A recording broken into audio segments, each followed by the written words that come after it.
Need computer training for a group or office? Contact us today to get a free demo of our training at www.teachucomp.com/enterprise-licensing. Macros are little programs that you can record that automate repetitive tasks for you. What a macro does is it records your keystrokes as you perform some sort of routine task and saves your keystrokes as a Visual Basic module, which is a type of small program.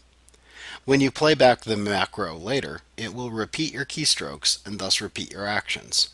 This is why they're great for instantly performing menial tasks. You use the macro recorder to record your macros.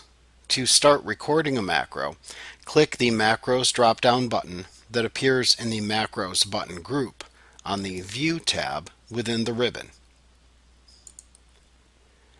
Then select the Record Macro command from the drop-down menu that appears.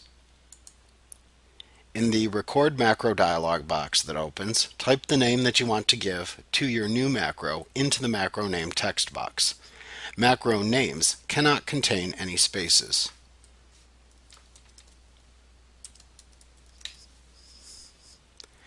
Note that you can also create a custom keyboard shortcut to use in conjunction with the Control key by typing the desired shortcut key letter into the text box next to the Control plus symbol. If you decide to do this, make sure that you don't overwrite an existing shortcut. For example, the shortcut character of P would be a bad choice, as Control P is already a keyboard shortcut for the print command. If you aren't familiar with keyboard shortcuts, it may be better if you don't assign one here. Next, select where you want to save the macro by choosing the desired project file from the Store Macro in dropdown. If you do not change it, it will default to saving the macro into the global file. This is important because a macro can only be run if it is saved into an open project file or stored into the global file, which contains the default project template objects. Next, you can type a description of the function of this macro into the description field. This is an optional step, but it can help clarify the purpose of the macro if the name is unclear.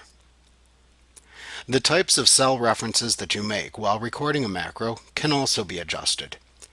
If recording a macro using relative references, the movements that are recorded are noted in relative terms. For example, a macro that moves the active cell down one row, recorded in relative terms, will always move the active cell down one row from whichever row is initially selected when the macro is run in the future. If you record a macro using absolute references, the macro will always select and move to the exact same cells within the project file, regardless of which cell is initially selected when the macro is run in the future. You can adjust which type of referencing is used when recording the new macro by selecting the desired options in the Row References and Column References section. By default, macros will record using relative references for row references and absolute references for column references. When you're ready to start recording your actions, click the OK button. At this point, all of the keystrokes that you enter will now be recorded. So be careful what actions you perform, as any mistakes that you make will also be included as part of the macro. If you do make a mistake though, you can simply stop recording the macro and delete it. Then you can try again.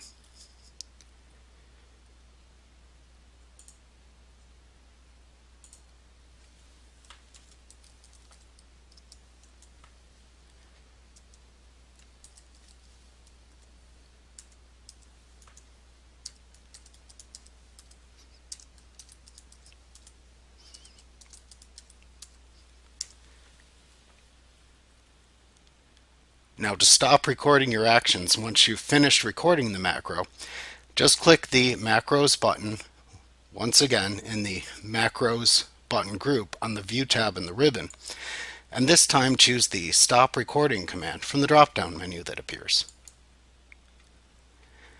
To run a macro that you've recorded, you can click the Macros button in the Macros button group on the View tab in the ribbon, and then choose the View Macros command from the drop-down menu that appears. This will then launch the macros dialog box. Within this dialog box, you'll see a listing of any available macros. Select the name of the macro that you want to run, and then click the Run button at the right side of the dialog box to run the selected macro.